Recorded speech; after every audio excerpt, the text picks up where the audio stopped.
Good morning, student. Today I am teaching you fifth chapter of macroeconomics, banking, commercial banks and the central banks.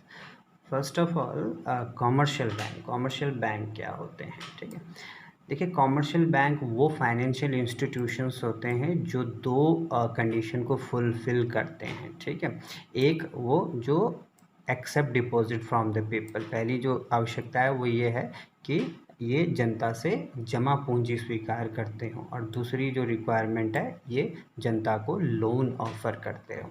ऐसे financial institution जो इन दो condition को fulfil करते हैं, ऐसे financial institution को ही bank कहा जाता है या कॉमर्शियल बैंक कहा जाता है। अब यही कॉमर्शियल बैंक के फंक्शन भी हैं। कोई भी कॉमर्शियल बैंक हो उसके दो फंक्शन, बहुत सारे कार्य होते हैं लेकिन दो मेन कार्य हैं, दो मेन फंक्शंस हैं। सबसे पहले एक्सेप्टिंग डिपॉजिट, डिपॉजिट को एक्सेप्ट करता है। दो तरीके से डिपॉजिट को यानी कि जमा पूंजी को एक्सेप्ट करता है, एक चेकेबल डिपॉजिट और दूसरा नॉन चेकेबल डिपॉजिट। अब ये दोनों क्या होते हैं? चेकेबल डिपॉजिट वो डिपॉजिट होते हैं जिनको कि आप कभी भी इशू कर सकते हैं, कभी भी जारी कर सकते हैं, कभी भी जमा कर सकते हैं, कभी भी निकाल सकते हैं। ठीक है, जैसे सेविंग अकाउंट हो गया, ठीक है, करंट अकाउंट हो गया। नॉन चेकेबल डिपॉजिट वो हो गए जिनका एक फिक्स टाइम होता है, इनको आप कभी भी जो है इशू नहीं कर सकते। ठीक है, चेक के थ्रू आप इसको जारी नहीं कर सकते, निकाल नहीं सकते। ठीक है, जैसे कि फिक्स डिपॉजिट, एफडी जिसे हम कहते हैं। दूसरी विशेषता एडवांसिंग लोन, ठीक है, यानी कि लोन देना। ठीक है, पर जनरली जो कमर्शियल बैंक होते हैं वो प्रोडक्टिव पर्पस के लिए क्या करते हैं, लोन देते हैं। आज के समय में तो काफ़ी एक्टिविटीज़ के लिए बैंक लोन दे देते हैं, लेकिन जो मेन कार्य है वो प्रोडक्टिव पर्पस के लिए होता है। आपको लोन ऐसे नहीं मिलेगा, एक अप्रूव्ड सिक्योरिटी के अगेंस्ट आपको लोन मिलता है। ठीक है, जनरली जो आपको लोन मिलेगा आपकी सिक्योरिटी की जितनी मार्केट में वैल्यू होती है उससे कम अप्रूव होगा। ठीक है, money creation bye commercial bank, money का कैसे क्रिएशन किया जाता है कॉमर्शियल बैंक के द्वारा, मींस कैसे मनी की सप्लाई को इकोनॉमी के अंदर बढ़ाना है, कैसे उसको कम करना है। दो तरह की सिचुएशन इकोनॉमी के अंदर अक्सर होती हैं, एक इन्फ्लेशन और एक डिफ्लेशन। तो दोनों में अलग अलग प्रकार के स्ट्रेटजी कॉमर्शियल बैंक जो है वो अपनाते हैं। तो कैसे मनी को का क्रिएशन किया जाता है, कंट्रोल किया जाता है, उसके लिए एक फार्मूला है, money creation equals to initial deposit into 1/LRR, यानी कि लीगल रिजर्व रेशो। LRR का मतलब है लीगल रिजर्व रेशो। ठीक है, ये फार्मूला। और क्या ये प्रोसेस कैसे काम करती है इसके लिए यहाँ पे पूरे एग्जाम्पल सहित मैंने आप लोगों को एक एग्जाम्पल दिया है, इसको आप पढ़िएगा, देखिएगा। सेकंड टॉपिक है हमारे पास सेंट्रल बैंक, केंद्रीय बैंक। ठीक है, सेंट्रल बैंक क्या होता है? A central bank is a apex institution in the banking structure of a country. It controls, organises, regulates, directs and supervises the activity of commercial bank. ये सबसे बड़ा bank होता है। अपेक्स मीन सबसे supreme, जितने भी बैंकिंग सिस्टम है, bank हैं हमारे देश में, उनको ये क्या करता है, कंट्रोल करता है, ऑर्गेनाइज करता है, रेगुलेट करता है, यानी रूल्स एंड रेगुलेशन बनाता है उनके लिए। ठीक है, उनको दिशा निर्देश देता है और समय समय पर उनको सुपरवाइज यानी उनकी जांच भी करता है। ठीक है, काम क्या है अब इसके, functions of a central bank. बहुत सारे फंक्शंस हैं सेंट्रल बैंक के भी, जो मेन है वो मैंने आपके सामने यहाँ पर दिखे हैं। सबसे पहले बैंक ऑफ करेंसी इशू, यानी कि इशुइंग अथॉरिटी भी हम इसको, करेंसी इशुइंग अथॉरिटी भी के नाम से भी इस फंक्शन को आप जान सकते हैं। यानी कि एक ऐसा मोनोपोली राइट है सेंट्रल बैंक का। मोनोपोली यानी एक्सक्लूसिव राइट, ऐसा राइट जो और किसी के पास नहीं होता। और ये राइट क्या है? नोट प्रिंट करने का, नोट छापने का, उनको सर्कुलेट करने का। ठीक है, तो ये फंक्शन केवल और केवल किसके पास है? सेंट्रल बैंक के पास है। ठीक है, banker to the government, second जो फंक्शन है बैंकर टू दी गवर्नमेंट, यानी कि ये बैंक गवर्नमेंट का भी बैंक है। गवर्नमेंट के जितने भी खाते होते हैं ये सब जो है सेंट्रल बैंक उनको मेंटेन करता है। The central bank is a banker, agent and financial adviser. ये क्या होता है? सेंट्रल गवर्नमेंट का बैंकर भी होता है, एजेंट भी होता है और फाइनेंशियल एडवाइज़र भी होता है, ठीक है। एज ए एजेंट के रूप में ये क्या करता है, it buys and sells securities, सरकार की तरफ से ये सिक्योरिटीज़ को खरीदता और बेचता है, ठीक है।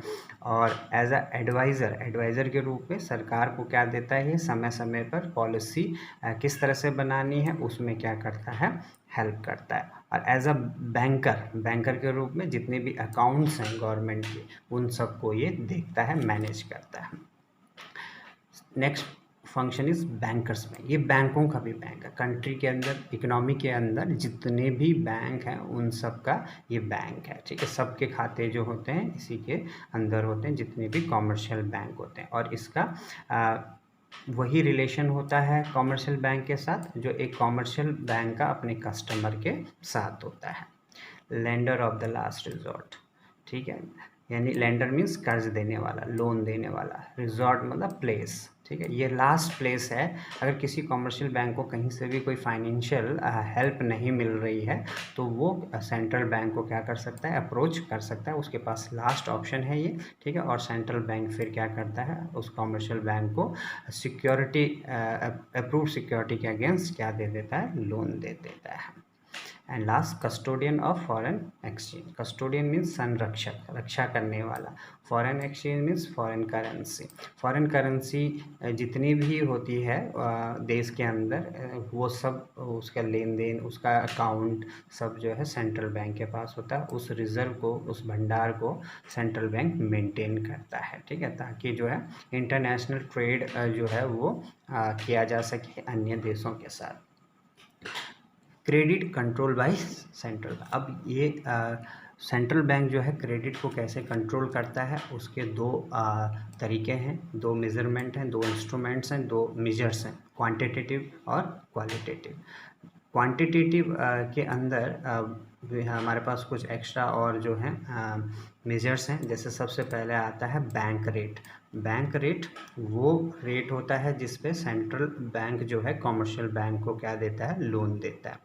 मैंने अभी आपको बताया दो तरह की सिचुएशन इकोनॉमी के अंदर होती हैं, इन्फ्लेशन और डिफ्लेशन। तो दोनों सिचुएशन में कैसे मनी का फ्लो कम ज़्यादा करना है वो सब जो है इस बैंक रेट के अकॉर्डिंग डिसाइड किया जाता है। जैसे during inflation the cost of capital is increase by increasing bank rate, यानी कि इन्फ्लेशन के दौरान बैंक रेट को क्या कर दिया जाता है, बढ़ा दिया जाता है, जबकि डिफ्लेशन के दौरान बैंक रेट को घटा दिया जाता है।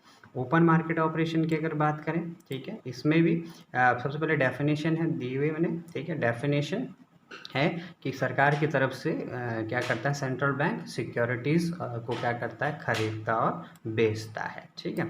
इसमें क्या होता है, by selling the security the central bank withdraws cash balances from the economy, and buying the security the central bank contributes cash balances in the economy. To reduce credit, the government securities are sold by the central bank. अगर credit को reduce करना है economy के अंदर तो government जो securities को क्या कर देती है, बेच देती है, सेंट्रल बैंक बेचता है गवर्नमेंट की तरफ से। It reduces the supply of money, इससे क्या हो जाता है, कॉमर्शियल बैंक की सप्लाई जो है वो क्या हो जाती है, कम हो जाती है। टू इंक्रीज द क्रेडिट, अगर क्रेडिट को इकोनॉमी के अंदर मनी की सप्लाई बढ़ानी है तो सेंट्रल बैंक परचेज, तो उस केस में जो है सेंट्रल बैंक जो है सिक्योरिटीज़ को क्या करता है, परचेज करता है। Next one is cash reserve ratio या CRR।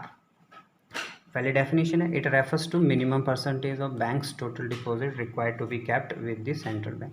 देखिए CRR क्या होता है, ठीक है, एक मिनिमम परसेंटेज हर बैंक को, हर कॉमर्शियल बैंक को अपनी टोटल डिपॉजिट का एक मिनिमम परसेंटेज सेंट्रल बैंक के पास जमा करना होता है, वही कैश रिजर्व रेशो कहलाता है, ठीक है।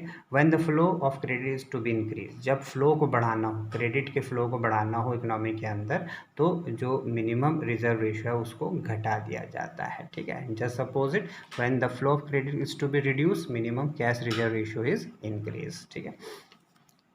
Statutory liquidity ratio SLR,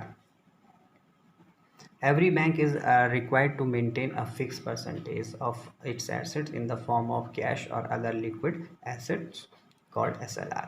देखिए हर बैंक को अपने टोटल जो भी एसेट्स हैं उसके पास उसका एक परसेंटेज कैश के रूप में या लिक्विड एसेट के रूप में अपने ही पास, दोनों में देखिए CRR और SLR में क्या फ़र्क है।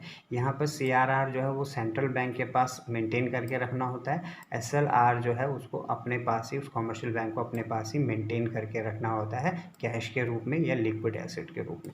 लिक्विड एसेट जो जिसको हम कन्वर्ट कर सकते हैं किसी भी चीज़ में, चाहे मनी के रूप में, जैसे कि गोल्ड हो सकता है, सिक्योरिटीज़ हो सकते हैं, बिल हो सकता है। To decrease the flow of credit, अब हमें इकोनॉमी के अंदर क्रेडिट का फ्लो डिक्रीज़ करना है तो सेंट्रल बैंक SLR को क्या कर देता है, बढ़ा देता है। On the other hand just उसका opposite, SLR is reduced to increase the flow of credit in the economy। Then repo rate, ये जो हमने ऊपर बैंक रेट पढ़ा था उसी का एक पार्ट है। रेपो रेट शॉर्ट टाइम के लिए सेंट्रल बैंक जो कॉमर्शियल बैंक को लोन देता है शॉर्ट टाइम के लिए, जिस रेट ऑफ इंटरेस्ट से उनको कॉमर्शियल बैंक को वो लोन देगा 1 से 14 दिन के लिए, वो रेपो रेट कहलाता है। लंबे समय के लिए जो दिया जाएगा वो बैंक रेट है और कम समय के लिए, शॉर्ट टाइम के लिए, वो रेपो रेट है। ठीक है। देन रिजर्व रेपो रेट, ये उल्टा है रेपो रेट का, ठीक है, रिवर्स। ठीक है। रेपो रेट में क्या होता है कि कॉमर्शियल बैंक लोन लेता है किससे, सेंट्रल बैंक से, और उसको क्या देना होता है, इंटरेस्ट देना होता है सेंट्रल बैंक को। इसमें उल्टा है, इसमें सेंट्रल बैंक अपने सरप्लस मनी को, कॉमर्शियल बैंक अपने सरप्लस मनी को सेंट्रल बैंक के पास जमा करता है, ठीक है, और बदले में उसमें उसको क्या मिलता है, ब्याज मिलता है। ठीक है। क्वांटिटिव इंस्ट्रूमेंट्स हैं कुछ, दूसरा जो तरीका था क्वांटिटिव इंस्ट्रूमेंट, इसमें क्या है, मार्जिन रिक्वायरमेंट है सबसे पहले। अभी मार्जिन रिक्वायरमेंट क्या होता है, अभी ऊपर हमने इसी चैप्टर में हमने पढ़ा था कि भाई अगर आपको लोन चाहिए तो लोन लेने के लिए सबसे पहले आपको सिक्योरिटीज़ के रूप में कुछ रखना होगा। ठीक है। तो आपकी जो सिक्योरिटी होती है उसकी जो मार्केट वैल्यू है, मैंने कहा था उतना आपको लोन नहीं मिलता है। ठीक है। तो the margin requirement of loan refers to the difference between the current value of security offered for loan and the value of loan granted।